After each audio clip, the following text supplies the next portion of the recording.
Merci beaucoup Pierre de Gaëtan. Bonjour à toutes et bonjour à tous. Bienvenue à cette première table ronde de la journée après les propos introductifs de Monsieur le ministre Lionel Zinsou qui ont été très éclairants pour cette première discussion de la journée qui est consacrée au système agricole et alimentaire et à la durabilité de ces systèmes alimentaires et qui est organisée avec le fonds Pierre Castel.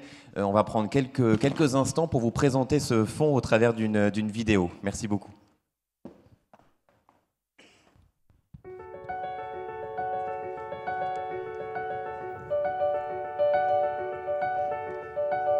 Dans un monde qui se transforme, dans un continent qui s'affirme, dans un avenir qui se construit, les filières agricoles et agroalimentaires sont les premiers leviers de développement en Afrique. Né de la rencontre entre Pierre Castel et Pierre de Gaëtan Njikam, le fonds Pierre Castel Agir avec l'Afrique soutient depuis 2018 le développement d'activités agricoles et agroalimentaires portées par la jeunesse entrepreneuriale africaine et par des institutions publiques et privées investies pour contribuer à l'intérêt général. Accompagner le continent africain dans sa dynamique économique et sociale est un devoir pour ceux qui lui sont attachés. Des initiatives se font jour en soutenant des projets retenus pour leur impact, leur capacité à créer de la valeur, leur contribution à des systèmes alimentaires durables. Le prix Pierre Castel concrétise cet engagement. Chaque année, plus de 400 candidatures reçues, 36 lauréats et finalistes, 25 000 € de dotation financière par pays, des parrainages et coaching personnalisés. Sensibiliser et croiser les regards, bâtir et fédérer une communauté d'intérêts engagés, contribuer au renforcement du lien entre l'Afrique et le monde.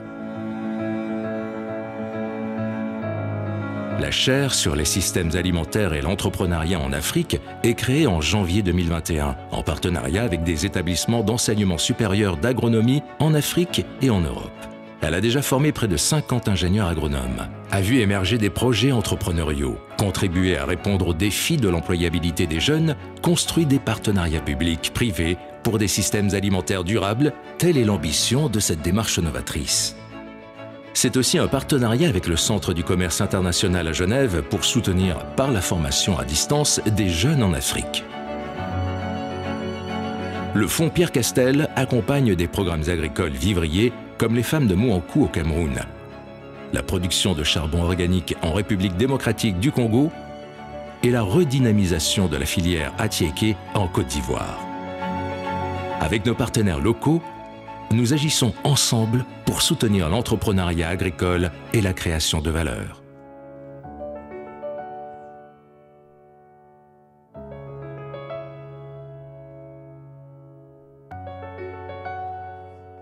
Merci pour votre attention. Vont rejoindre le ministre Kakou Noubukpo, monsieur le recteur, le professeur Roger Tsafak Namfosso de l'Université de Tchang au Cameroun, Daniel Oulaye, bâtisseur africain, monsieur le professeur Tanguy Bernard, directeur de Bordeaux Sciences économiques, et puis nous avons le plaisir d'accueillir depuis 2 jours monsieur Moussa Abdulkader Diaby, directeur général de l'Institut national polytechnique, Houphouët-Boigny. Voilà, merci mon cher frère Moussa d'être là. Et je rappelle que tout à l'heure, le fonds Pierre Castel signera une lettre d'intention de collaboration avec l'INP-HB. Mathieu, je te redonne le micro. Merci beaucoup Pierre de Gaëtan et merci à nos invités de nous avoir rejoints pour cette première table ronde. Je suis Mathieu Brun, directeur scientifique de la Fondation FARM, la Fondation pour l'agriculture et la ruralité dans le monde. Je vais avoir le plaisir de présenter et de modérer cette table ronde avec des éminents experts et spécialistes du sujet qui porte sur les systèmes agricoles et alimentaires durables. Alors il y a bien une concession, monsieur le Premier ministre, à laquelle il ne faut pas céder non plus, c'est se nourrir, et si possible 3 fois par jour. Vous l'avez rappelé, l'actualité en ce moment avec ce qui se passe en Ukraine et en mer Noire met les marchés agricoles et alimentaires sous le feu de la hausse des prix, avec le risque que vous avez souligné de potentielles crises alimentaires, de crise des prix alimentaires et d'inflation alimentaire. Cette actualité géopolitique, elle s'inscrit bien sûr dans un contexte où les systèmes alimentaires sont en profonde recomposition et les acteurs tels que le fonds de dotation Pierre Castel et d'autres accompagne ces transformations vers la durabilité des systèmes alimentaires. Alors vous avez encore une fois donné la parole à un universitaire qui va commencer par donner une définition de ce que sont les systèmes alimentaires pour qu'on soit tous d'accord et qu'on sente tous aussi la complexité qu'auront mes camarades à traiter ce sujet en moins de 50 minutes, puisque les systèmes alimentaires, ce sont tous ces acteurs, l'ensemble des acteurs qui participent avec leur organisation à produire et à consommer la nourriture quotidienne. L'agriculture n'est qu'un maillon essentiel, mais n'est qu'un maillon de ces systèmes alimentaires. Elle doit non seulement produire la nourriture nécessaire, et pas uniquement la nourriture, puisqu'elle doit aussi produire de la bioéconomie, produire d'autres substances, le coton par exemple, qui peut être utilisé pas uniquement pour la nourriture, mais aussi pour l'habillement, pour le textile, pour l'industrie. Produire, bien entendu, mais aussi réparer la planète. Vous l'avez rappelé dans les propos introductifs, hein, l'enjeu du changement climatique, de l'adaptation et de la résilience au changement climatique est essentiel. Et donc les systèmes agricoles alimentaires doivent produire, mais doivent aussi participer à la réparation de cette planète qui est déjà largement atteinte. L'Afrique, en 2050, ce sera peut-être 2 milliards de personnes qu'il faudra bien sûr nourrir, mais auxquelles il faudra offrir des emplois, en faisant face au changement climatique dans un contexte de reconstruction économique après la pandémie de Covid-19 qui est particulièrement compliquée pour les économies. Produire en respectant les limites de la planète, c'est ce qu'on va essayer de couvrir avec nos 4 invités aujourd'hui. Et puis on aura aussi la chance d'avoir trois entrepreneurs, 3 innovateurs. L'un d'entre eux sera avec nous et les 2 autres seront à distance pour discuter cette capacité à produire en quantité et en qualité la nourriture et d'aller vers des trajectoires de durabilité. Donc ce que nous allons faire ensemble ce matin, dans la petite heure qui nous est dévolue, c'est essayer de couvrir les différents champs de cette durabilité que les Nations Unies et l'ensemble de la communauté internationale a défini autour de la durabilité, bien sûr, environnementale, sociale, mais aussi économique. 4 invités pour couvrir ce sujet, ce triple sujet de la durabilité sur ces 3 dimensions. Je vous propose qu'on commence tout de suite par une première session autour des durabilités sociales et environnementales. Et je vais d'abord me tourner vers Roger Tsafak Nanfosso, qui est recteur de l'université de Chang, à ma droite, pour lui poser une première question sur cette durabilité sociale. Comment est-ce que l'agriculture peut aussi être une solution, peut-être même la solution première pour lutter contre la pauvreté, puisqu'on le sait bien, une bonne partie de la pauvreté dans les Afriques, dans le continent africain, est concentrée en milieu rural, où une bonne partie des ménages tirent leurs revenus de l'agriculture. Alors comment est-ce que le secteur agricole peut être un facteur de réduction de cette pauvreté, monsieur Tsafak Nanfosso? Merci de me passer la parole. Je voudrais remercier les organisateurs de m'avoir associé à ces échanges. Et je dois dire à quel point je suis heureux de participer à ces travaux. Alors évidemment, vous avez parlé de pauvreté. Peut-être qu'il faut situer un peu le grand tableau, de dire qu'aujourd'hui, on reconnaît bien que 4 personnes sur 5 vivent en dessous du seuil de pauvreté et que ces personnes sont surtout concentrées dans les milieux ruraux. En Afrique subsaharienne, 5 pays concentrent l'ensemble de la pauvreté des populations pauvres. C'est le Nigeria, c'est la RDC, je salue le ministre qui est là, la Tanzanie, l'Éthiopie et Madagascar. À peu près 132 millions de pauvres sont aussi dans des régions menacées d'inondations, ce qui n'est pas humain à faire avec les changements climatiques. Alors, vous avez évoqué la Covid, etc. Tous sont des éléments qui viennent accroître, qui viennent exacerber encore l'ampleur de cette pauvreté dans des zones qui jusque-là étaient un peu épargnées. Ce sera notamment les zones urbaines. On va le voir, que de plus en plus la pauvreté va migrer un petit peu du côté rural vers le côté urbain. Alors, donc, sur cette base-là, oui, évidemment, le secteur agricole peut contribuer à réduire la pauvreté à mains égards, mais il faut que certaines conditions, on va dire ça comme ça, soient remplies. Je voudrais en citer 2 ou 3 simplement pour gagner du temps.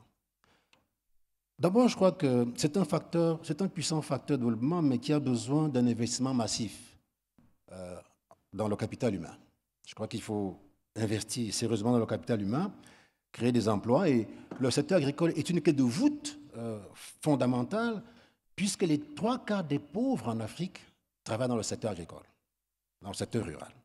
Donc, en remontant les filières à partir de la ruralité, il y a de fortes chances que l'outil agricole soit un puissant facteur, voire un vecteur de réduction de la pauvreté. Au Rwanda, par exemple, hein, on a estimé que l'expansion de la production agricole a contribué à réduire la pauvreté de 35%. C'est quand même des éléments extrêmement probants sur lesquels on peut s'appuyer. Deuxième élément, cet investissement en capital humain signifie aussi former des agriculteurs des techniques de développement agricole et économique qui visent à améliorer le rendement des terres agricoles. C'est très important.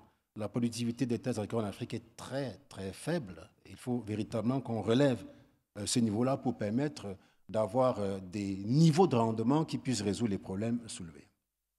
Troisième élément important, dans cette formation du capital humain, il faut mettre un accent suffisant sur les politiques de vulgarisation de la téléphonie mobile. C'est quelque chose de très important aujourd'hui, la téléphonie mobile et donc du numérique. On voit bien que dans pas mal de pays africains, les technologies mobiles ont transformé mais radicalement la vie dans nos communautés rurales, en donnant accès à des informations plurielles, hein, variées, jusqu'au contrôle de la pluviométrie, les problèmes météorologiques, etc.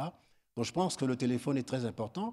Et on voit bien avec les expériences dans la plupart des pays M-Pesa, on sait toujours M-Pesa au Kenya parce que c'est un peu précurseur. Aujourd'hui, on voit que l'accès, le téléphone permet aussi d'accéder à des technologies financières qui amènent à avoir un peu de crédit, d'épargne, etc. Et enfin, je finis par là pour cette première idée, il faut des réformes importantes qui visent à étendre l'accès des populations vulnérables à une électricité fiable et bon marché.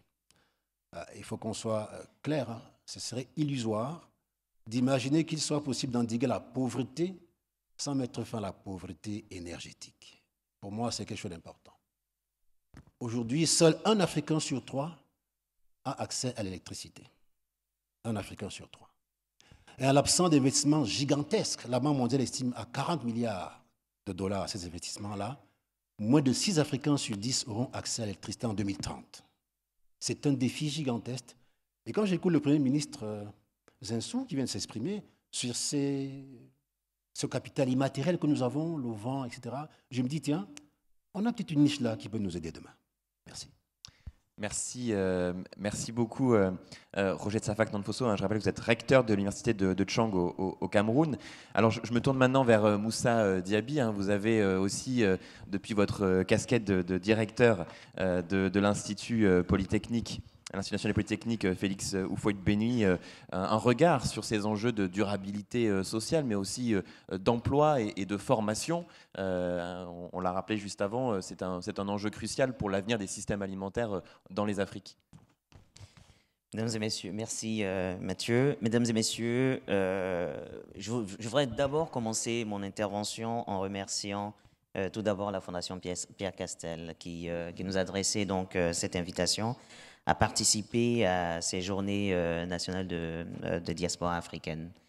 Il est important justement que dans ce type de public, de ce type de rencontre, que ce soit la diaspora qui prenne en main ces questions et poser la question des leviers que nous avons pour développer les systèmes alimentaires en Afrique et que cette question soit posée à l'occasion de journées nationales de diaspora africaine démontre justement que ça justifie et ça vient démontrer clairement que la diaspora africaine a beaucoup à jouer sur ces questions-là. J'en parlerai tout à l'heure. On est sur un créneau, parlons d'alimentation, de système alimentaire, sur un créneau qui se pose sur un territoire, donc sur un continent qui regorge finalement 60% des terres arables dans le monde. Et on est sur un périmètre où le besoin, il existe. Une personne sur 9 a besoin, souffre de la faim dans le monde. Donc on a le besoin, on est sur un continent où il y a la disponibilité en termes de terres pour produire. Et puis, on est sur un continent également qui est riche en ressources humaines. Riche en ressources humaines, l'Afrique détient 60% de la population africaine à moins de 35 ans. Donc, je dirais que toutes les données, tous les indicateurs sont finalement ouverts pour que l'Afrique et surtout le secteur agricole soit un pan de l'économie justement qui permette de réduire considérablement la pauvreté. Donc, on est sur un secteur où il y a de la demande, où il y a du besoin, des ressources humaines qui existent, Mais c'est également, et c'est tout le contraire, c'est qu'on est également sur le continent où le besoin, justement, en nourriture, en alimentation aussi se pose. Bien, ce qu'on a envie, on constate aujourd'hui, et ça aussi il faut le rajouter, c'est que ce secteur agricole reste le secteur où l'auto-entrepreneuriat est le plus facile à réaliser. C'est-à-dire que vous avez la terre, elle est disponible, il faut quoi? Il faut prendre, si on se place sur des outils archaïques, une hache, des dabas, et puis tout de suite se lancer. Voilà, donc dans l'agriculture conventionnelle. Mais nous n'en sommes pas là parce que ce n'est pas avec les techniques agricoles conventionnelles que nous allons pouvoir nourrir la planète, que nous allons pouvoir nourrir l'Afrique. Donc il faut aller maintenant cette fois-ci vers d'autres solutions, la mécanisation de l'agriculture. Et là tout de suite, des questions vont se poser. C'est la première question, le niveau de technicité vers lequel on peut arriver, en fait, on peut aller, la question de l'éducation. Et c'est à ce niveau-là que dans des pays comme la Côte d'Ivoire, la problématique se pose et que l'État de Côte d'Ivoire, le gouvernement, à travers les différents plans nationaux de développement qui ont été mis en place, met un accent fort à la fois sur l'éducation, sur le secteur agricole, sur la mécanisation de l'agriculture. Nous, au sein de l'Institut national polytechnique Félix Houphouët-Boigny, qui regroupons justement de nombreuses compétences dans tous les domaines, depuis le secteur agricole, le secteur industriel, le secteur commercial, ce qu'on essaie de faire, c'est de créer finalement une chaîne de valeur en partant de la terre, de la fourche finalement à la fourchette. Comment on arrive à faire en sorte que former des jeunes, des cadres, qui permettront justement d'apporter de la valeur dans ce secteur. Ça, c'est le premier enjeu. Le deuxième enjeu, comment, en tant qu'établissement d'enseignement supérieur, on arrive à impacter la communauté sans toucher simplement l'élite, mais en touchant les populations rurales. Ça, c'est un deuxième enjeu sur lequel nous sommes amenés à jouer. Et c'est en cela que, justement, les travaux que nous avons menés avec la Fondation Pierre Castel, nous avons vu la vidéo à l'instant, qui a permis de former des jeunes ingénieurs sur des techniques de transformation agricole, des techniques, en fait, de mise à disposition, de transformation agricole et de mise à disposition de certains produits sur le marché. Donc ça, on l'a vu. Mais un point important, ce sont ce qu'on développe au sein de notre institut, cette fois-ci, avec le milieu rural. Je donnerai un exemple des projets assez simples pour rester assez factuels. Aujourd'hui, au sein de l'INPHB, donc Institut national polytechnique Félix Houphouët-Boigny, nous sommes à mesure et nous avons lancé des programmes de formation de 600 jeunes de la région de district de Yamoussoukro, des jeunes non diplômés, des jeunes qui ne savent, qui ont pour seul niveau, en fait, pour la plupart, qui n'ont même pas encore l'entrée en sixième, qui ne sont pas en sixième, donc qui ne savent ni lire ni écrire. Nous avons recruté à travers la région du Bélier. Nous les faisons venir au sein de l'Institut. Sur une parcelle de 2 hectares, rien, quand on regarde, 90% des exploitations agricoles en Afrique, c'est maximum 1 hectare. Donc nous avons 2 hectares, et sur 2 hectares, ce qu'on arrive à produire, on arrive à prendre ces jeunes-là, qu'on met sur 2 hectares, qu'on divise en différentes parcelles, sous-parcelles, pour leur apprendre certaines techniques agricoles, avec par exemple des techniques d'irrigation, au goutte à goutte, où on arrive à faire de la production en contre-saison, de façon justement à pouvoir produire. Nous prenons ces jeunes, nous les mettons sur la terre, qui ne connaissent pas les techniques nouvelles d'agriculture, on leur apprend à cultiver, à sortir de la tomate, de la salade et tout ce qu'on peut avoir au quotidien pour son alimentation. Et on va plus loin. On leur apprend le modèle économique à mettre derrière. Comment on arrive justement à commercialiser cela? Comment on arrive à calculer les intrants et puis à fixer des coûts de vente? Et on va jusqu'au bout de la chaîne, on leur apprend à commercialiser cela. Comment on arrive à mettre sur le marché? Et puis, on essaie de développer avec des distributeurs, des structures, des entreprises de la grande distribution, la possibilité de placer ces différents produits avec des jeunes qui ne savent ni lire ni écrire. Aujourd'hui, on a un programme qui a touché 600 jeunes. 600 jeunes, et parmi eux, quand ils retournent de ces séances de formation, ils ont la qualification et la connaissance des nouvelles techniques d'agriculture et surtout la connaissance de comment on peut industrialiser, on peut arriver à distribuer cela et puis à générer des revenus. Voici un peu des programmes assez simples sur lesquels on travaille aujourd'hui au sein de l'Institut pour apporter de la valeur. Un point important, et ça c'est aussi la problématique qu'on a dans nos États, c'est une fois qu'on fait cette production, c'est la conservation. Et sur la conservation, nous constatons qu'il y a un marché important à ce niveau-là. Ce marché important, ça va être quoi? Et c'est pour pouvoir justement répondre à cette problématique, nous avons développé au sein de l'Institut, toujours avec des jeunes, des techniques en fait de conservation de différents aliments pour pouvoir permettre justement d'augmenter la durabilité de ce qui est produit. C'est un peu un certain nombre d'éléments sur lesquels on est amené à jouer et je pense qu'on pourra rentrer un peu plus dans les détails sur les différentes séquences qui vont venir. Merci beaucoup Moussa Diaby, effectivement, et puis les exemples qui seront très illustrants des jeunes entrepreneurs récompensés par le Fonds Pierre Castel vont aller dans ce sens-là aussi, et ceux qui l'ont été l'année dernière le démontrent également. Alors je retiens de ces premiers échanges quelques mots-clés, bien sûr l'importance de la formation, pour cette jeunesse dans les Afriques, l'importance aussi du numérique et de la digitalisation, hein, comme vous l'avez rappelé. Bien entendu, il ne peut pas y avoir de durabilité sociale pour le développement économique, politique, social, sociétal des Afriques sans la possibilité de pouvoir se nourrir 3 fois par jour. Et on sait bien, je pense que monsieur le consul du Maroc en France, il sera sensible, hein, quand l'agriculture va, tout va, et les liens qui peuvent exister entre la croissance économique et les récoltes sont très importants. Alors il y a un deuxième aspect qu'on va essayer de couvrir maintenant, ça a été déjà rappelé dans les propos introductifs de leurs excellences en début de matinée, hein, l'importance de la biodiversité aussi, des enjeux de protection de cette biodiversité, la durabilité environnementale. Aujourd'hui les systèmes alimentaires sont particulièrement exposés aux impacts du changement climatique. L'agriculture est un secteur essentiel puisque c'est à la fois la première victime des conséquences du réchauffement climatique, et c'est aussi l'un des acteurs les plus importants pour diminuer l'impact, pour atténuer les effets du changement climatique et pour trouver des solutions qui permettent justement d'aller dans cette direction. C'est aussi des enjeux qui sont très controversés. Alors je me tourne maintenant vers Tanguy Bernard, qui est directeur de Bordeaux Sciences Économiques. Quelles sont un peu les solutions qui peuvent être envisagées pour à la fois respecter les limites de la planète et puis aller vers l'augmentation de ces gains de productivité qu'a rappelé monsieur le recteur de l'université de Chang juste avant?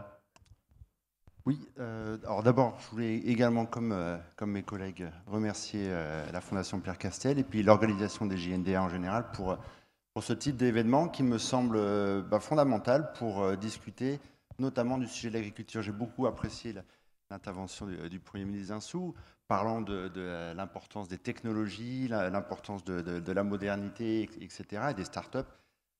Je pense qu'il ne faut pas oublier l'agriculture d'une part, et il ne faut surtout pas considérer l'agriculture comme un secteur qui ne serait pas innovant, inventif, technologique, moderne, du futur, etc. etc.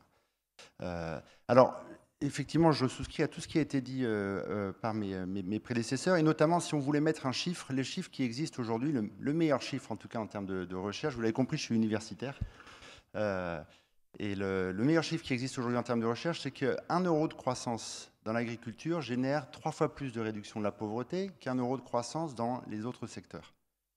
Par ailleurs, 1 euro de croissance dans l'agriculture génère entre 40 et 50 centimes de croissance dans les autres secteurs, et l'inverse n'est pas vrai. Ça, c'est vrai aujourd'hui en Afrique. Ça ne sera peut-être pas vrai demain, mais en tout cas, ce qui est vrai, c'est que l'agriculture a un rôle fondamental à jouer, non seulement pour la réduction de la pauvreté, mais également pour le développement des autres secteurs au travers de tout un tas de liens. En tant que membre de la diaspora française en Afrique pendant longtemps, disons, en tant qu'enseignant, chercheur pendant pas mal d'années en Éthiopie, au Sénégal, au Burkina, ailleurs, on a eu l'occasion justement de travailler sur ces sujets, et notamment de voir et d'observer et d'essayer de contribuer à notre mesure à des stratégies de politique publique qui réfléchissaient au développement agricole. Et un des exemples que je trouve assez emblématique et assez triste ces derniers temps, c'est celui de l'Éthiopie, où depuis 2005, lorsqu'on travaillait là-bas avec des collègues de l'université d'Addis Abeba, d'avoir insisté sur le fait que le développement de la petite agriculture familiale est un levier fondamental pour la croissance en général. Et l'Éthiopie a fait ce choix à l'époque. Et vous savez, donc en faisant ce choix, mis en place un certain nombre d'initiatives qui ont créé dans les années qui ont suivi 10% de croissance agricole par an. Et 10% de croissance agricole par an, ça se voit à l'œil nu. Ça veut dire que ça double tous les 7 ans. Et donc sur un horizon de 15 ans, c'est x4. Et c'est ça qui a permis, dans un deuxième temps, de construire par non seulement la filière agro-industrielle, mais également par d'autres industries, textiles notamment, etc., le second pilier de la stratégie du gouvernement à l'époque, qui était le développement industriel. Donc, ce que je veux dire, c'est que l'agriculture, c'est pas juste une façon c'est pas juste une façon de lutter contre la pauvreté, c'est une stratégie de développement qui fait ses preuves, qui a fait ses preuves et qui continue de faire ses preuves. Alors, effectivement, il y a des enjeux d'environnement. Et je vous avoue que ce n'est pas complètement ma spécialité, mais j'ai eu la chance de travailler, notamment, Monsieur le Ministre, dans la forêt équatoriale congolaise, dans la région Équateur, avec l'idée d'essayer de comprendre qu'est-ce qui se passe lorsqu'on essaye de renforcer la production agricole, puisqu'il n'y a pas le choix. Il y a besoin de plus de production agricole en Afrique. Dans d'autres endroits, cette augmentation de la production s'est faite par des gains de productivité liés à la révolution verte dans divers endroits. Ce n'est pas arrivé en Afrique pour différentes raisons. Et donc, ça s'est fait de manière plutôt extensive, avec des enjeux évidemment de déforestation, etc., etc. Et donc, un enjeu, c'est comment est-ce qu'on augmente la productivité à l'hectare. Et pour ça, de meilleurs intrants, de meilleures semences notamment, etc., doivent être mises à disposition. Et donc, il y a un programme au Congo qui s'appelle le PARSA, qui vise à développer, en mobilisant l'INRA Congo, pour développer des semences améliorées, etc., et arriver jusqu'à les diffuser via des agromultiplicateurs qui les diffusent de manière payante aux producteurs de la région équatoriale. Et alors, ce qui est très intéressant, c'est d'évaluer, de s'intéresser à ce type de programme avec les collègues au Congo et de voir qu'est-ce qui se passe en fait du point de vue des producteurs. Et je reviendrai peut-être là-dessus sur d'autres questions. C'est souvent, il faut se mettre à la place du producteur. Et ça explique beaucoup, parfois, l'échec de certaines politiques publiques. Et donc là, qu'est-ce qui se passe? C'est que vous vendez des semences améliorées qui ont des gains de productivité importants, à condition qu'elles soient mises dans des sols, qu'elles aient accès à de l'azote, en fait. Et l'azote, soit vous l'amenez de manière extérieure, soit par des engrais, soit parce que vous avez une gestion de votre parcelle qui est écologique et qui enrichit sa fertilité, soit vous avez le choix de où aller planter. Ce qui se passait dans ce programme, de manière très claire, c'est que lorsque vous achetez des semences améliorées, vous allez les planter là où ça pousse le mieux, et là où ça pousse le mieux, c'est la forêt primaire.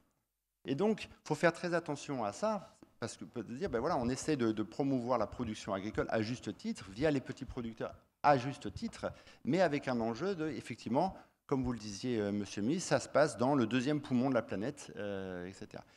Et en fait, tout l'objectif de la recherche, action, disons, que mènent les universitaires en Afrique, ici également, et en partenariat, c'est d'arriver à aller un petit peu plus loin, à un niveau assez micro, pour comprendre qu'est-ce qui peut changer à la marge pour éviter un certain nombre de choses. Et là, typiquement, c'est juste d'avoir une meilleure réflexion sur la fertilité en même temps qu'une réflexion sur la productivité qui permet d'éviter quelque chose qui se voit avec des données satellites. On voit les effets sur la déforestation.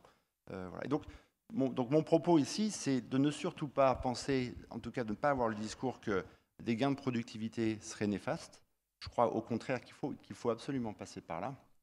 Et que ces gains de productivité peuvent d'ailleurs permettre de réduire une expansion agricole au profit d'une préservation d'un certain nombre de sols et de territoires, à condition qu'un certain nombre de marchés fonctionnent mieux pour les agriculteurs familiaux, c'est-à-dire le marché de l'assurance, le marché du crédit, le marché des semences, le marché des engrais, etc. Et je crois qu'il y a un aspect infrastructure, mais il y a des aspects institutionnels également derrière ça.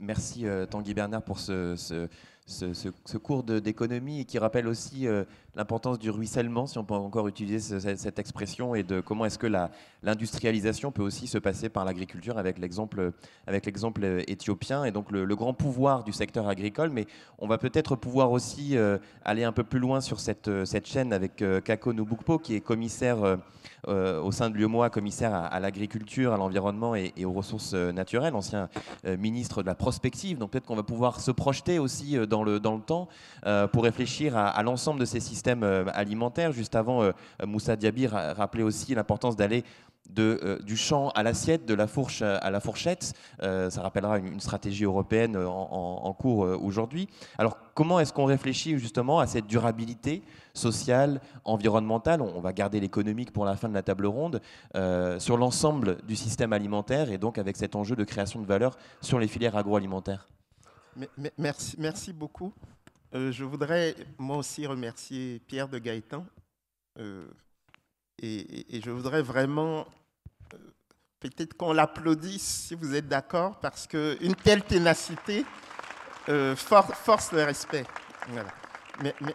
Merci beaucoup. On gardera l'économie pour la fin. Mais peut-être donner 3 illustrations par rapport à l'enjeu de durabilité de nos systèmes alimentaires. La première illustration, c'est toute la question liée aux médicaments vétérinaires. Vous savez, comme l'a dit Mathieu, je suis commissaire à l'Union économique et monétaire ouest-africaine, chargé de l'agriculture, des ressources en eau et de l'environnement. Et j'ai au sein de mon département une direction du médicament vétérinaire. Et j'avoue que quand j'ai pris mes fonctions, c'était une direction qui me paraissait un peu mystérieuse. Mais très vite, j'ai compris que c'était la direction phare du département. Pourquoi? Parce qu'au fond, il circule énormément de faux médicaments vétérinaires dans l'espace ouest africain. Et ce qui se passe, c'est que quand les animaux ingurgitent ces faux médicaments vétérinaires, ils se retrouvent après dans nos assiettes. Et donc, cette question du One Health, c'est une question fondamentale. Et donc, l'UEMOA a le monopole de l'homologation des médicaments vétérinaires en Afrique de l'Ouest. Et tout ce qui est lié à la pharmacovigilance, donc le suivi de l'impact de ces médicaments sur les animaux, mais aussi sur la santé humaine. C'est quelque chose qui est fondamental et qui nécessite que nos pouvoirs publics mettent tout l'accent pour surveiller cette santé animale qui a un impact sur la santé humaine. Je pense que c'est fondamental. Une deuxième illustration, c'est la question de l'eau, la disponibilité de l'eau. C'est très difficile de faire de l'intensification agroécologique si on n'a pas la maîtrise de l'eau. Et nous, à l'UEMOA, on a développé ces dernières années à peu près 3500 forages dans le milieu rural, mais aussi dans le milieu urbain, au niveau des ceintures des villes. On développe de plus en plus des aménagements hydrauliques multi-usages, avec des bassins de rétention, avec des mini-châteaux d'eau. Et parce que nous pensons, et la crise de Covid l'a montré, que les circuits courts sont l'avenir, au fond, de notre agriculture. Tout ce qui est agriculture périurbaine, c'est quelque chose de fondamental. Et puis, troisième et dernière illustration, Monsieur le Premier ministre Lionel Zinsou en a parlé ce matin, Tanguy Bernard aussi est revenu là-dessus. C'est tout ce qui se passe dans le domaine de la biodiversité des aires protégées. Nous, en Afrique de l'Ouest, nous avons un réservoir inouï de biodiversité, mais avec 2 principes, nous pouvons développer cela. C'est d'une part la préservation et d'autre part la valorisation. Pourquoi j'en parle? Parce que nous avons beaucoup de populations qui sont dans les aires protégées ou qui sont à côté de ces aires protégées. Et nous devons les accompagner pour développer des filières vertes autour du miel, du karité. Et puis dans les mangroves, par exemple dans les îles du Siné Saloum, toute la chaîne autour des huîtres développée par les femmes. Et c'est un enjeu fondamental. Pourquoi? Parce que nous sommes pris en étau à l'heure actuelle en Afrique de l'Ouest.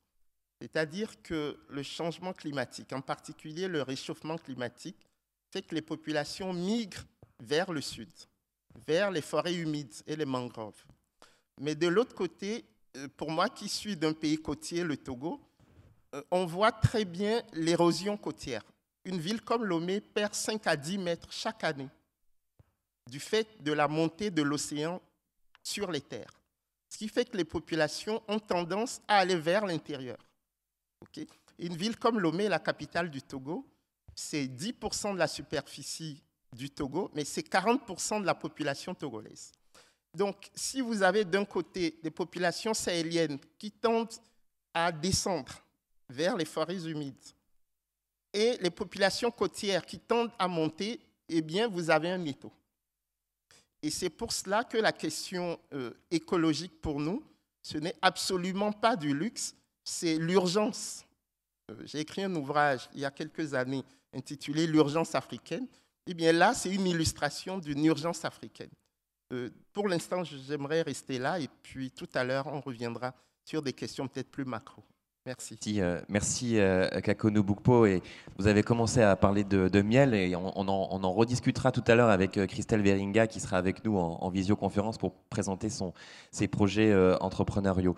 Alors, on a fait le tour aussi de cette question écologique et vous avez rappelé l'importance de l'approche une seule santé, la santé des écosystèmes, la santé des hommes, des femmes et des hommes, la santé aussi des plantes et des animaux. Alors maintenant, il y a une durabilité qui est essentielle parce que derrière l'activité de production, l'activité de transformation, il y a des modèles d'entreprise, il y a de la rentabilité à trouver, de la pérennité économique. Et puis il y a un enjeu qui est sur toutes les lèvres depuis ce matin, c'est bien celui de l'investissement, de la gestion du risque pour des agriculteurs et des agricultrices qui doivent, eux, le plus souvent porter ce risque dans les systèmes agricoles et agroalimentaires dans les Afriques.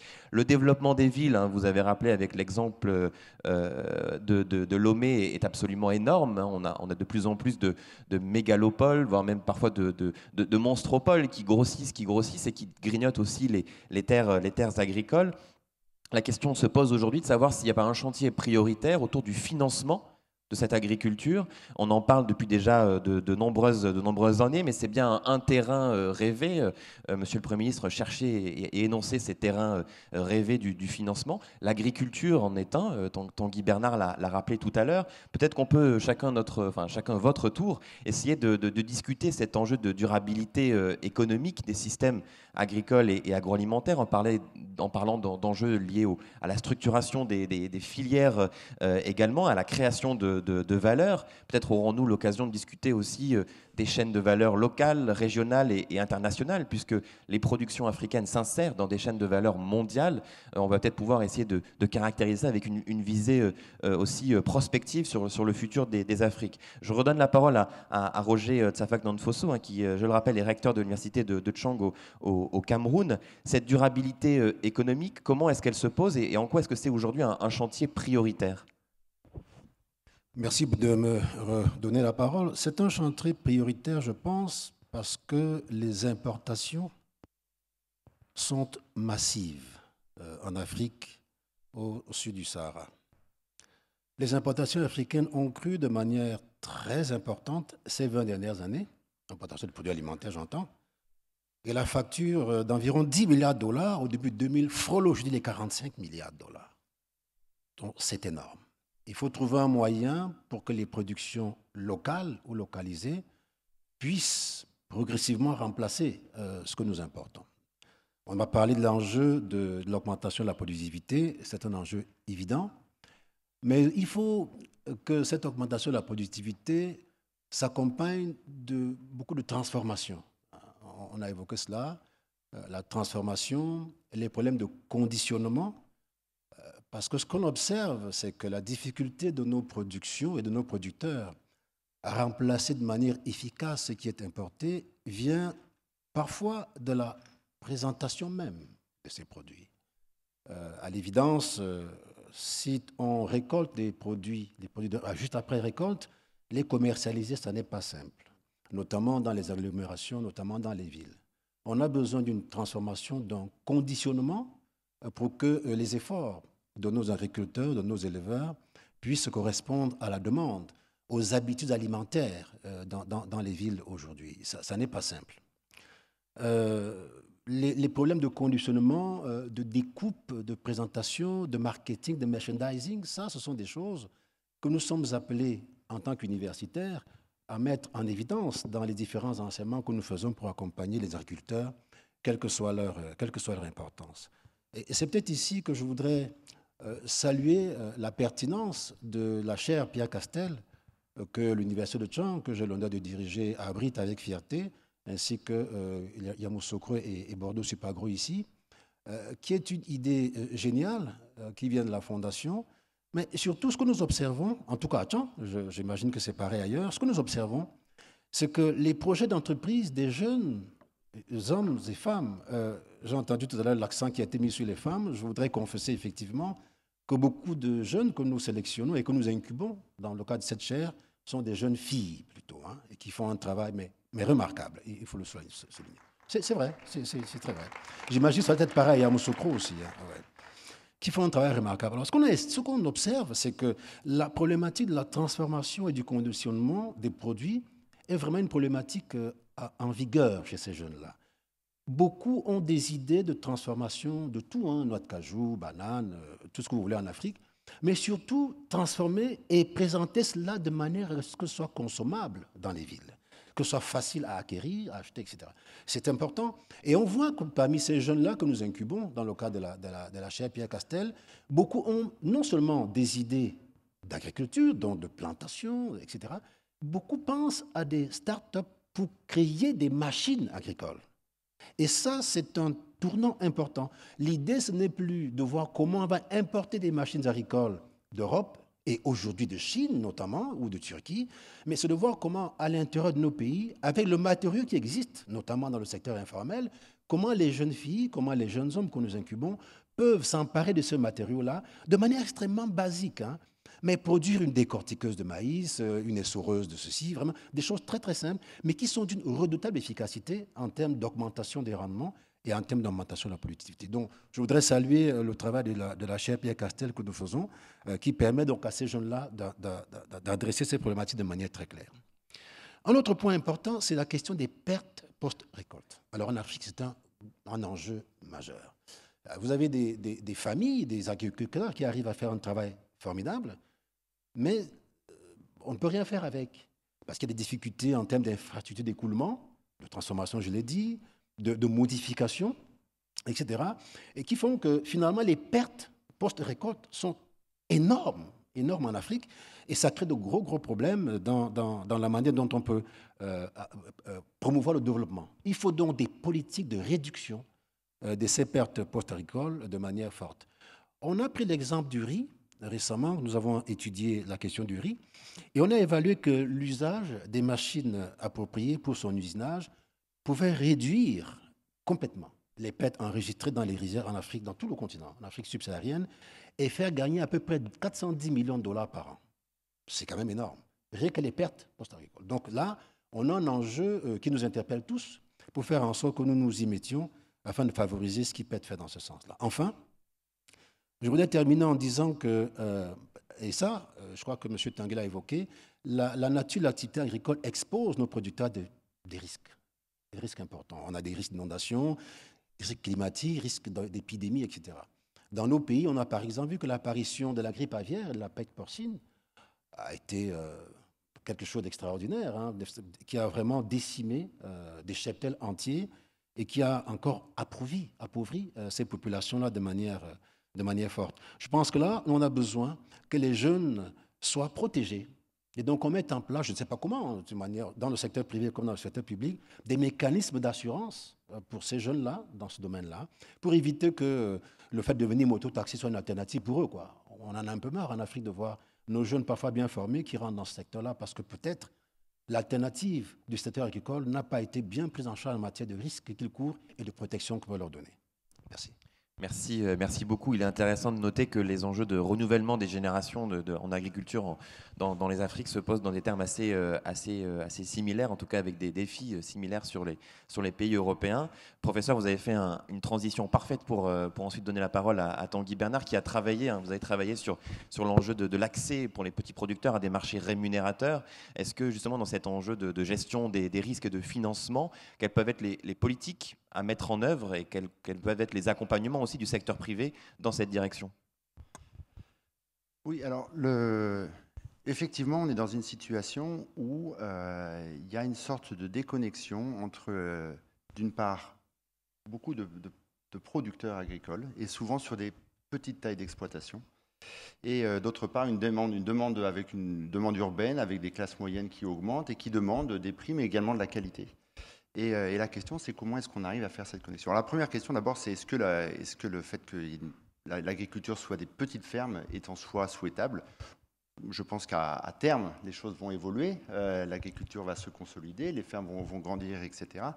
Mais cette transformation qu'on a déjà vue, en tout cas dans la plupart des endroits, notamment en Europe, cette transformation, ce moment de transformation ne peut se faire dans les bonnes conditions que si la petite agriculture familiale gagne bien sa vie. Et c'est à cette condition que l'agriculture, on ne part pas de l'agriculture parce qu'on est dans une situation de pauvreté, on part de l'agriculture parce qu'on est dans une situation d'opportunité, etc. Donc, l'enjeu fondamental, c'est comment est-ce que les agriculteurs gagnent leur vie. Effectivement, très souvent, j'ai discuté avec des agronomes qui ont beaucoup contribué aux politiques agricoles en Afrique, des agronomes africains, qui me disaient que pour eux, je pense qu'il y avait un problème de conception, c'est que l'objectif d'un agriculteur, c'est pas de produire, l'objectif d'un agriculteur, c'est d'être en bonne santé, que ses enfants aillent à l'école, qu'il ait, comme nous, accès à une télé, etc. etc. Donc, c'est un enjeu de revenu. Et c'est très important parce que, encore une fois, si on considère que l'objectif, c'est de produire, on va définir des politiques agricoles qui ne servent qu'à produire et on oubliera comment est-ce que les agriculteurs vendent. Pourquoi est-ce que je dis ça? C'est parce que la vente, pour moi, est absolument déterminante pour la façon dont les agriculteurs, comme tout un chacun, vont réagir aux politiques publiques, etc. Notamment, si vous voulez vendre, et notamment si vous voulez investir pour faire de la meilleure qualité, il faut que vous obteniez un meilleur prix à cause de cette qualité. Sauf que on est dans un système où c'est énormément de petites exploitations familiales, et donc il y a besoin d'agrégation. Les coûts de la mesure de la qualité sont assez élevés. Aujourd'hui, si vous voulez tester pour l'aflatoxine dans l'arachide, c'est à peu près 10 € le test, quelle que soit la quantité. Si vous voulez tester pour l'humidité dans le riz, c'est à peu près pareil. Si vous voulez tester pour le taux d'extraction de farine dans le blé, c'est à peu près pareil, etc. Donc ça veut dire que souvent, la qualité n'est testée qu'une fois que la production a été agrégée par la production d'un grand nombre de producteurs a été agrégée. Et ce qui fait qu'au final, celui qui a fait de la bonne qualité n'est pas forcément rémunéré pour ça. Et donc vous voyez qu'il n'y a pas d'incitation à faire de la qualité, et donc s'il n'y a pas d'incitation à faire de la qualité, ça ne marchera pas. Alors juste, comment est-ce que les agriculteurs participent au marché? Il y a essentiellement trois canaux. Un, c'est les marchés ruraux, où il y a l'agrégation par les commerçants ambulants. Deux, ce sont les coopératives agricoles, fortement promues en Afrique. Et trois, ce sont les contrats. Et je crois que le secteur dont vous parlez, notamment qui est soutenu par la Fondation Castel sur tous ces entrepreneurs qui sont ces milieux de chaîne de valeur, en fait, sont des agrégateurs qui favorisent la qualité et qui sont fondamentaux. Et alors, je voudrais, si vous me permettez, juste donner un petit exemple concret du lien entre l'économie et l'agriculture sur ce problème-là. Pour ceux qui connaissent le Sénégal, j'imagine beaucoup d'entre vous, vous savez, tous les jours, dans toutes les cuisines de tous les ménages au Sénégal, il y a des oignons qui sont coupés et mangés. Ça, c'est un postulat de base, mais je crois qu'il sera partagé. Et alors, si vous êtes consommateur d'oignons au Sénégal, puisqu'il y a cette forte demande d'oignons, ça veut dire que le gouvernement sénégalais, à juste titre, depuis des années, promeut la production d'oignons au Sénégal. Vous avez les périmètres irrigués, des Niayes, de Podor, etc., etc. Mais aujourd'hui, qu'est-ce qui se passe si vous êtes habitant à Dakar, à Touba ou autre? La moitié de l'année, vous allez avoir des oignons de très très bonne qualité, pas chers, pas très chers, et qui sont importés de Hollande. Et puis l'autre moitié de l'année, disons entre 4 et 6 mois, ça dépend un petit peu de chaque année, il y a une restriction d'importation pour qu'on puisse écouler les oignons sénégalais. Pourquoi? Parce qu'on considère qu'ils ne seront pas compétitifs vis-à-vis des oignons hollandais. Et en fait, c'est vrai, les oignons sénégalais sont de mauvaise qualité, sont pas moins chers que les oignons hollandais. Et donc, ça veut dire que la façon de protéger l'agriculture ici, ça va être de mettre des restrictions aux importations, mais c'est pas ça qui fait que les producteurs vont produire de la bonne qualité. Et en fait, si on s'intéresse à ces oignons, l'histoire est assez emblématique. Ça se passe par exemple dans la vallée du fleuve Sénégal, où vous avez, d'un point de vue agronomique, il y a tout ce qu'il faut. Les sols sont bons, il y a accès à l'eau via les périmètres irrigués, il y a accès à tout ce qu'il faut comme semences et comme engrais, et pas que de l'urée, mais également les engrais qui font des oignons de bonne qualité, qui sont notamment qui incluent du potassium. Et il y a une extrêmement bonne agence de vulgarisation agricole qui s'appelle la SAED. Et donc tous les producteurs savent comment faire la bonne qualité, ils ont accès à tout, et les engrais qui font la bonne qualité ne sont pas très chers. Sauf que ça fait des années qu'on essaie de promouvoir l'utilisation de plus d'engrais, de plus de potassium dans les engrais. Personne ne le fait, tous les agriculteurs utilisent de l'urée. Et donc, quand j'ai échangé avec quelques collègues, on m'a dit, mais c'est parce que les producteurs ne comprennent pas ou ils sont capricieux. C'est pas vrai, un producteur, il n'est pas capricieux, il cherche à gagner sa vie. Et donc, ce qui est intéressant, c'est avec les collègues de l'université Gaston Berger, c'est d'essayer de remonter un peu la filière. Et en fait, comment est-ce que les producteurs vendent? Ils vendent sur des marchés ruraux où il n'y a pas de certificat, il n'y a pas de mesure de qualité, il y a rarement d'ailleurs des balances. Et en fait, ils vendent dans des sacs qui sont supposés faire 40 kilos. Mais comme tout le monde est un peu en concurrence, pour vendre aux Banabana, qui sont ces agrégateurs qui travaillent pour les grossistes de Dakar ou Touba, eh ben on va remplir les sacs au maximum. Et plus le sac est gros, plus la probabilité de le vendre vite et bien sera bonne. Parce qu'il est effectivement du côté des Banabana, ils se disent, bah voilà, j'ai un sac qui fera bien 45 kilos, ça veut dire que je récupère 5 kilos de marge, etc. Et donc si vous voulez faire des gros oignons, bah, la seule chose qu'il faut faire, c'est que vous mettez que de l'urée, plein d'urée, vous avez des gros oignons qui se gorgent d'eau et qui pourrissent très très vite. Et alors on a essayé de faire cette petite recherche-action en lien avec le ministère de l'Agriculture, de se dire, mais et si on essayait de mettre de la certification au niveau de la qualité au niveau de ces marchés, si on mesurait ça?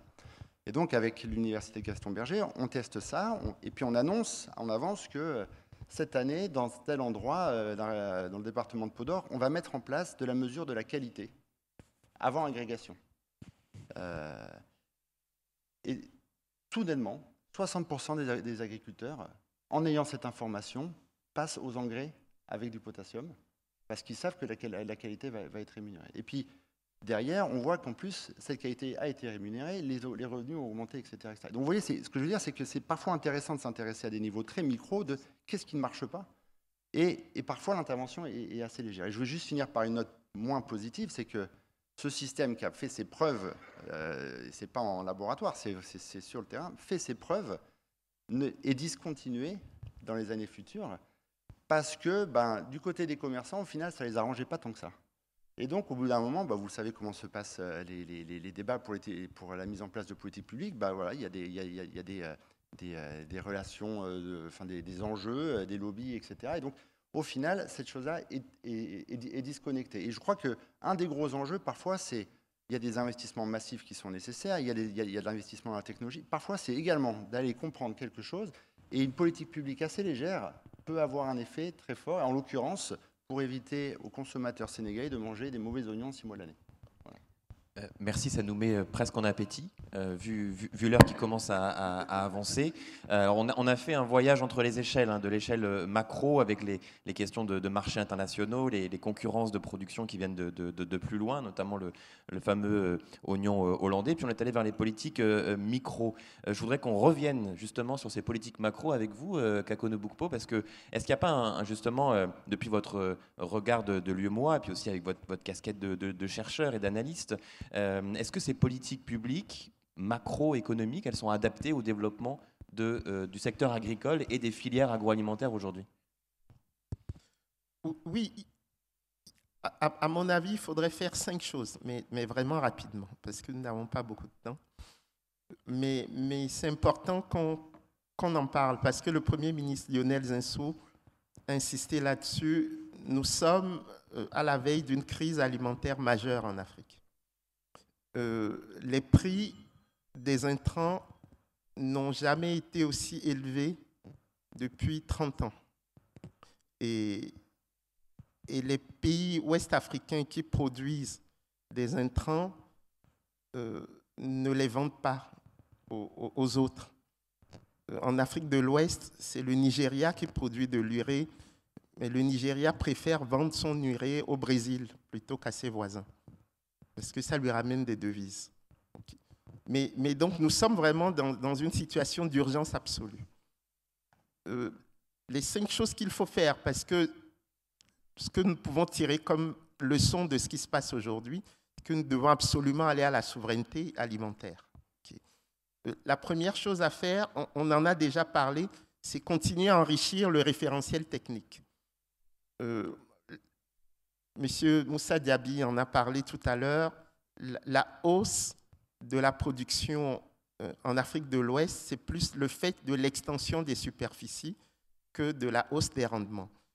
Moi, je suis un économiste coton. Il y a 60 ans, les rendements étaient d'1 tonne à l'hectare sur le coton. Aujourd'hui, nous avons des zones en Afrique de l'Ouest où nous sommes passés à 800 kg à l'hectare. Quand nos concurrents, comme le Brésil ou la Chine, sont passés à 3 tonnes à l'hectare. Okay. Donc, la question de la hausse de la productivité, elle est fondamentale. Donc, ça suppose la maîtrise de l'eau, ça suppose qu'on encadre nos paysans pour le respect des itinéraires techniques, ça suppose que la recherche variétale continue. C'est le premier bloc. Le deuxième bloc, on en a également parlé, c'est l'ensemble des fournitures de services à l'agriculture. Le crédit, Monsieur le Premier ministre Lionel Zinsou a insisté là-dessus, il n'existe pas pour nos petits producteurs. Il faut absolument que le système financier africain accepte de financer l'agriculture. Les assurances. Vous avez également toute la question de la structuration des organisations de producteurs. Nous, lui et moi, nous avons 5 filières prioritaires, le maïs, le coton, le riz, la filière bétail-viande et l'aviculture. Et sur ces 5 filières prioritaires, nous travaillons à la structuration des organisations de producteurs pour qu'une part équitable de la valeur produite puisse leur revenir. C'est fondamental. La question des pistes rurales. Si vous n'avez pas de pistes rurales, vous ne pouvez pas écouler le surplus de production que vous avez. Donc, tout le bloc autour des services à l'agriculture me semble fondamental. La troisième chose, c'est la cohérence des politiques publiques. Tanguy Bernard vient d'en parler. Est-ce qu'on ouvre au commerce international? Est-ce qu'on protège l'agriculture familiale? Si oui, dans quelles conditions? Est-ce qu'on protège sur toute la chaîne de valeur ou est-ce qu'on identifie les lieux pertinents de protection? Qu'est-ce qu'on fait pour nos politiques agricoles? Est-ce qu'on stabilise les prix? Est-ce qu'on stabilise les revenus? Est-ce qu'on fait les deux? Est-ce qu'on fait aucun des deux? Aujourd'hui, on n'a pas l'impression que nous avons des politiques agricoles. Nous avons une myriade de projets agricoles, mais nous n'avons toujours pas la vision sur ce que nous voulons faire de notre agriculture. Je rappelle que la politique agricole de l'Union européenne, c'est 50% du budget communautaire. 50%. Okay. Donc, ce n'est pas rien. Quatrième chose, c'est l'aménagement du territoire. Nous ne pouvons pas durablement piloter l'alimentation de nos villes dans des contextes de macrocéphalie des villes. Donc, il faut constituer de petites villes moyennes. Le Cameroun a fait beaucoup d'efforts là-dessus. Mais dans les pays ouest-africains, vous avez une grosse capitale et puis vous avez quelques bourgades. On ne pourra pas continuer sur 50 ans ce type de politique. Donc, il faut de vraies politiques d'aménagement du territoire et la constitution de villes moyennes. Et enfin, cinquième et dernière piste, vous savez, l'alimentation, c'est l'offre, mais c'est aussi la demande. Tout ce dont nous avons parlé pour l'essentiel aujourd'hui, c'est du côté de l'offre. Mais que se passe-t-il du côté de la demande? Vous avez des populations qui sont de plus en plus pauvres dans nos pays. Vous savez, vous aurez beau produire, si les gens sont trop pauvres pour acheter, ils ne pourront pas acheter. Et donc, il faut de vraies politiques de redistribution de la richesse. Et il ne faut pas oublier que l'Afrique, c'est le continent le plus inégalitaire au monde.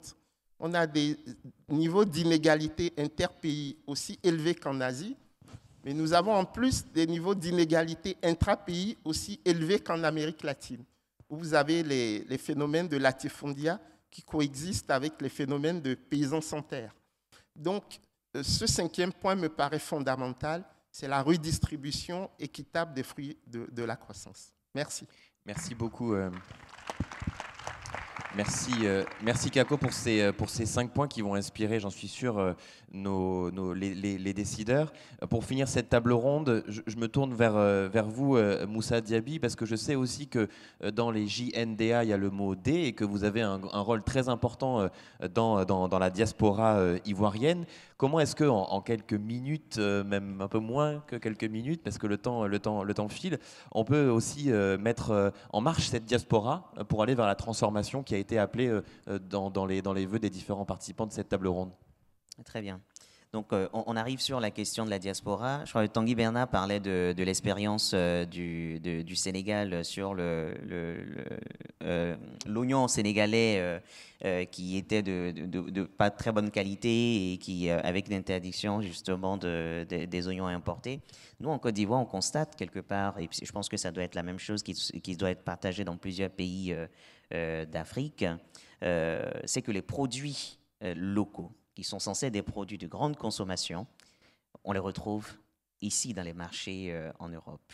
C'est-à-dire qu'on est parti d'une politique agricole qui a été longtemps une politique agricole tournée vers l'exportation, les produits d'exportation, qui étaient des produits de la période coloniale, mais on est arrivé sur des produits de grande consommation qui sont de plus en plus exportés, liés aux fortes vagues de migration également qu'il y a eu et à une implantation de la diaspora africaine qui est devenue de plus en plus importante sur le continent européen. Et la conséquence, c'est que au niveau local, ces produits de grande consommation ne se retrouvent plus. Ou quand on les retrouve, ils sont plus chers. Donc ça, c'est un peu un paradoxe qu'il faut noter. Et pourquoi on va vers ce type de produits de grande consommation, qu'on les envoie vers l'exportation? C'est parce que, justement, on l'a évoqué à l'instant, c'est que l'agriculteur, quand il produit, c'est pour pouvoir vivre, avoir de l'argent, mettre son enfant à l'école, etc. Donc, il y a la question de revenus qui se pose. Bien, ce qu'on a envie de dire là, c'est qu'il faudrait qu'on arrive à résoudre de part et d'autre cette question. Le premier levier, c'est ce que j'avais évoqué à l'instant, c'est d'intensifier finalement la production agricole au niveau local, en essayant justement par de nouvelles techniques, de ne pas compter que sur les pluies pour pouvoir produire, donc avec les problématiques de changement climatique et tout ce qui va avec, mais aller vers des techniques d'irrigation, une maîtrise, une bonne gestion de l'eau pour pouvoir augmenter justement la productivité et donc la production agricole. C'est le premier levier. De façon à pouvoir exporter, puisqu'il y a un grand marché finalement avec les diasporas africaines maintenant sur le continent européen, mais également couvrir le marché local, puisqu'il faut résoudre la problématique justement de la faim et puis de l'accès à l'alimentation pour tous sur le continent africain. Donc ça, c'est le premier levier. Le deuxième levier, il faut aller vers la mécanisation. On en a parlé à l'instant. Et cette mécanisation, les techniques de mécanisation existent. Aujourd'hui, on arrive à produire des machines dans les différents établissements d'enseignement supérieur. Je pense que ça doit être la même chose au Cameroun, en Côte d'Ivoire. On a la possibilité de produire ces machines agricoles. On a la possibilité de produire des systèmes d'irrigation. On a la possibilité de produire des engrais. Mais ce qui nous manque aujourd'hui, ce sont les ressources financières pour pouvoir généraliser. Donc, j'ai parlé aujourd'hui, à l'instant de la technique d'irrigation au goutte à goutte. Donc, c'est les prototypes qui existent. Il faut pouvoir l'étendre au niveau national. Et là, ça demande finalement des moyens importants qui peuvent être portés par le pouvoir public, mais il y a une forte responsabilité de la diaspora également. Quand je vois un jeune entrepreneur qui fait des pompes, des systèmes d'irrigation avec des pompes solaires, par exemple, je dis, combien ça coûte? Ça coûte 3 millions de francs, son prototype. 3 millions de francs, c'est 4 500 euros. Mais voici un business pour les jeunes, pour les investisseurs de la diaspora. On peut compter sur les pouvoirs publics, c'est vrai. Mais quand on regarde aujourd'hui l'ensemble des États d'Afrique, la plupart ont commencé à impliquer la diaspora dans son développement. Comment? En créant des ministères qui sont aujourd'hui en charge de la diaspora. Aujourd'hui, il y a au sein des institutions nationales des éléments de la diaspora qui sont intégrés dans les conseils économiques, sociaux et environnementaux, par exemple, au sein du Sénat pour ce qui est de la Côte d'Ivoire et peut-être bientôt dans le Parlement.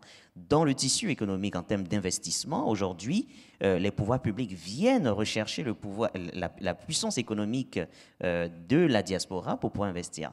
Et je voudrais dire que le secteur agricole reste un secteur le plus porteur, je dirais, au niveau en termes de rentabilité. Si on arrive à allier finalement technologie, mais également efficacité et puis raccourcir en fait le flux entre la terre et le consommateur.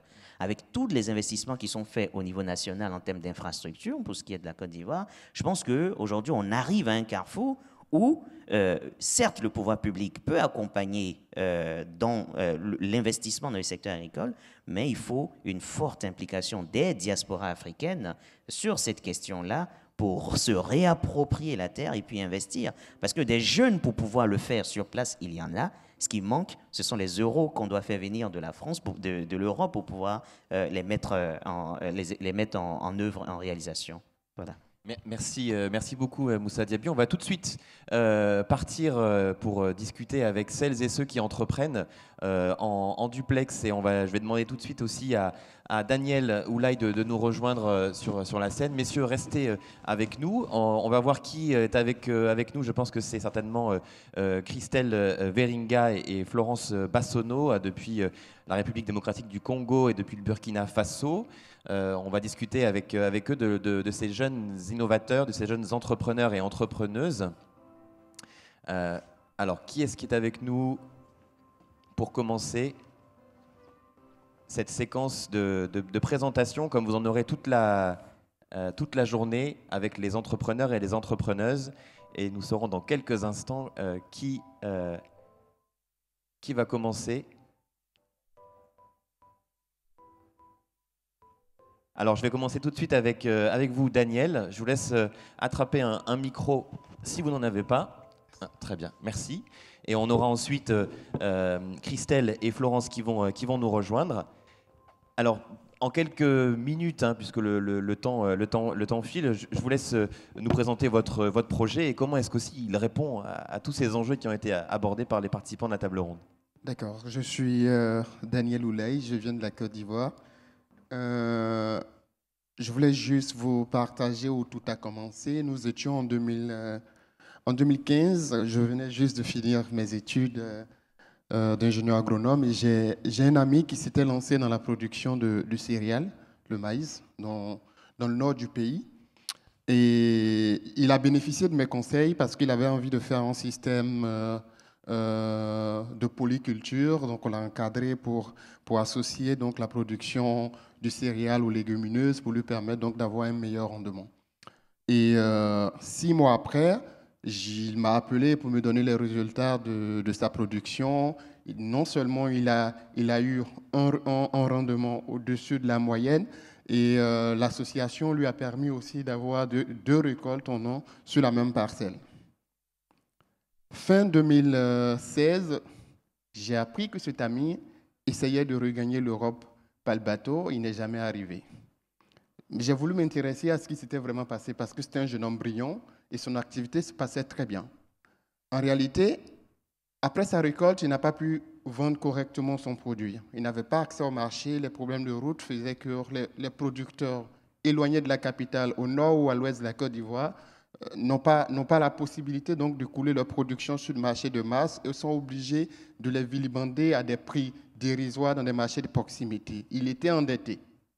Il ne savait pas comment il allait faire face à toutes ces dettes. Il a décidé d'aller chercher donc, le mieux-être ailleurs, comme de nombreux jeunes qui le font sur le continent. En 2016, avec des amis, on a décidé d'apporter une réponse. Parce qu'effectivement, le problème agricole, c'est un problème pour moi qui est beaucoup plus global. Ce n'est pas seulement une question de productivité, mais qui allait au-delà. Et en essayant de pousser très loin notre réflexion, on s'est rendu compte que, comme ce jeune homme, c'est 40 à 60% de pertes post-récolte chaque année.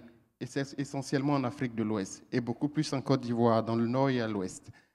Au-delà de cela, on a, par exemple, dans l'élevage, une question de consanguinité très élevée qui fait que les éleveurs ne peuvent plus avoir le rendement escompté. Et il y a aussi les questions d'accès aux services vétérinaires dans ce milieu de l'élevage qui reste un luxe et finalement, le coût d'accès aux services vétérinaires est plus élevé que la valeur marchande du produit final. Autant de mots qui nous ont amenés effectivement à créer une entreprise qui pourrait proposer un service alternatif. Donc, on a fondé une entreprise essentiellement sur 3 valeurs. Le premier principe que nous avons développé, c'est la circularité. Donc, passer d'un modèle de production agricole linéaire qui, pour nous, était appauvrissant, vers un modèle circulaire qui pourrait créer de la valeur pour les agriculteurs.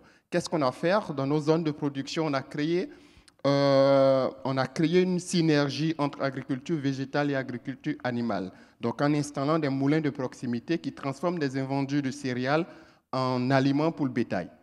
Et à côté, des unités de valorisation d'éjection animale pour faire des biofertilisants pour les céréaliers. La première des choses qu'on a constatées dans nos zones d'action, c'est qu'on a réduit des conflits entre les éleveurs et les producteurs de céréales qui persistaient beaucoup dans les zones de production rurale. Et par la suite, on a réduit le coût de production d'élevage et amélioré les revenus des producteurs de céréales parce qu'on transformait tous les invendus dans nos moulins communautaires de proximité pour faire de l'aliment pour le bétail. La deuxième valeur sur laquelle nous avons construit notre entreprise, c'est la dimension de prédiction. Donc, aller vers une entreprise prédictive, une agriculture prédictive. Ce qu'on a fait, c'est qu'on a mis à disposition des agriculteurs, surtout dans la filière élevage, une application qui permettait non seulement de surveiller la traçabilité de la mobilité génétique entre les fermes pour éviter la consanguinité, mais aussi permettre aux éleveurs d'avoir un outil pour faire la composition de précision des aliments via leur smartphone et ensuite essayer de mettre en place ce que nous appelons la télémédecine vétérinaire pour démocratiser l'accès aux soins de santé vétérinaire pour les agriculteurs les plus éloignés, mais aussi les plus défavorisés. La troisième valeur sur laquelle nous avons construit l'entreprise, c'est la dimension sociale. Et qu'est-ce qu'on a fait? Déjà, c'est l'idée pour nous de sociabiliser l'entrepreneuriat dans la filière agricole, c'est le fait d'aller vers la réduction de la chaîne de distribution. Parce que finalement, en Afrique, la chaîne de distribution fait de telle sorte que l'agriculteur, qui est en fait le producteur, ne bénéficie pas de son activité. Et soit c'est les intermédiaires qui vivent beaucoup plus de façon décente de l'activité agricole. Donc, en réduisant la chaîne de distribution, en allant vers des circuits plus courts, vous permettez à l'agriculteur de vendre directement au consommateur et de pouvoir vivre de la rémunération juste de son activité. Donc, au niveau social, aujourd'hui, par exemple, dans la filière porcine en Côte d'Ivoire, c'est à près de 2000 jeunes à qui nous permettons de vivre décemment de leur activité à cause du système que nous avons mis en place. Et pour nous, la dernière valeur sur laquelle nous avons construit l'entreprise, c'est la dimension endogène. Donc aujourd'hui, on s'est rendu compte qu'effectivement, le savoir-faire endogène africain n'est pas suffisamment valorisé. Donc on essaie au niveau de l'entreprise d'arriver à décloisonner l'innovation scientifique, comme le disait le président, le directeur de l'INP, arriver à décloisonner l'innovation scientifique en essayant de rapprocher le savoir-faire endogène et l'approche scientifique donc donc aujourd'hui, on a mis en place un Fab Lab agricole dans l'ouest du pays où on essaie de co-construire des modèles de développement ou des outils agricoles qui met donc en lien de jeunes chercheurs et des agriculteurs donc qui ont la pratique pour leur permettre donc de développer des solutions qui répondent effectivement aux besoins locaux et aux réalités locales. Donc au niveau et sur notre chemin, on a rencontré le Fonds Pierre Castel depuis 2018 qui a permis donc à ce projet qui était en train de germer, de décoller, de pouvoir grandir et aujourd'hui contribuer donc à la croissance de nos filières et contribuer donc à la construction de l'avenir de l'activité agricole. Et comme vous l'avez dit, nous aussi nous croyons que la diaspora africaine peut contribuer donc à l'émergence de ces petites entreprises qui sont sur le continent parce que pour finir, je pense que comme vous et moi croyons et pensons qu'il y a beaucoup de difficultés sur le continent, pour moi les difficultés font germer des idées deviennent des entreprises et c'est des entreprises qui créent des temps faciles. Merci beaucoup Daniel et bravo à vous et à toutes vos équipes pour les projets que vous avez entrepris. Juste une question qu'on m'a glissée à l'oreille. Combien d'emplois est-ce que vous avez créés dans votre activité? D'emplois directs et peut-être aussi d'emplois... D'accord. Donc aujourd'hui, la Grénothèque, c'est 16 employés. Bravo et surtout d'avoir persévéré et de vous être lancé dans dans ce beau projet de Grénotech. Je rappelle que vous avez été lauréat du fonds Pierre Castel, du prix Pierre Castel. Malheureusement, à cause du retard qu'on a accumulé, Christelle Veringa et Florence Bassonneau, qui sont elles aussi lauréates du prix Pierre Castel, ne pourront pas être avec nous en duplex. Je vous invite toutes et tous à aller sur le site du fonds Pierre Castel. Il y a des vidéos dans lesquelles Christelle et Florence présentent leurs entreprises, présentent leurs projets autour du miel en République démocratique du Congo et autour de l'atiéké au Burkina Faso. Et vous verrez aussi tous les autres lauréats qui ont été accompagnés par le fonds de dotation Pierre Castel et par ce prix, qui, comme Daniel, sont aussi les entrepreneurs dont on a grand besoin des deux côtés de la Méditerranée par ailleurs. Je remercie les 4 invités ce matin d'avoir joué le jeu de cette table ronde et d'avoir couvert les grandes questions de durabilité des systèmes agricoles et alimentaires. On va maintenant passer à la table ronde suivante pour parler aussi de financement des PME et des PMI. N'hésitez pas à aller questionner nos invités dans les moments de socialisation qui répondront à vos questions. Merci à toutes et tous.